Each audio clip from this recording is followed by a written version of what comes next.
Hello, Larry Coble back with you again at From Brew and Grow.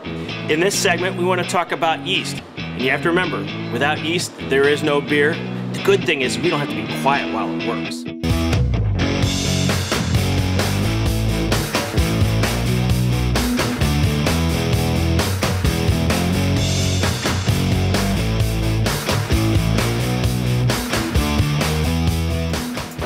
See all this action on top?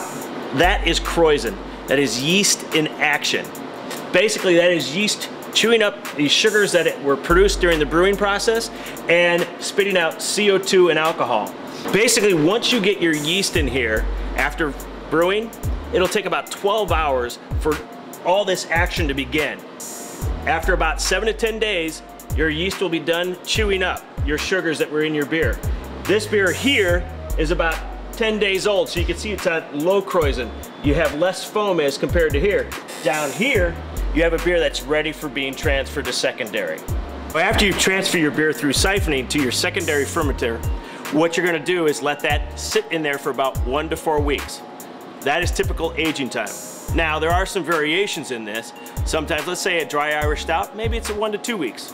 Let's say a barley wine, that can be anywhere from 6 months to a year, not only in the carboy, but also in the bottles. Now, it wasn't until von Leeuwenhoek's work and his invention of the microscope, and later Pasteur's work on microbiology, did we understand that yeast was a single-celled living organism, that what it liked to do was chew up the sugars in here and spit out alcohol and CO2. So when we are brewing, basically what we're doing is we're making dinner for the yeast. For home brewers, what's really nice is the fact that we have so many varieties to choose from. We have a wide variety. We have yeast. If you want to make a pale ale, we have yeast for that. If you want to make something more exotic, like a Weizenbock, we have yeast for that. So we as home brewers have access to so many different varieties of yeast, so we can make so many different styles of beer. Now, yeast comes in 2 basic forms. You have liquid and you have dry. It also comes in ale, lager, and what is known as hybrid. Ales typically ferment between 62 and 75.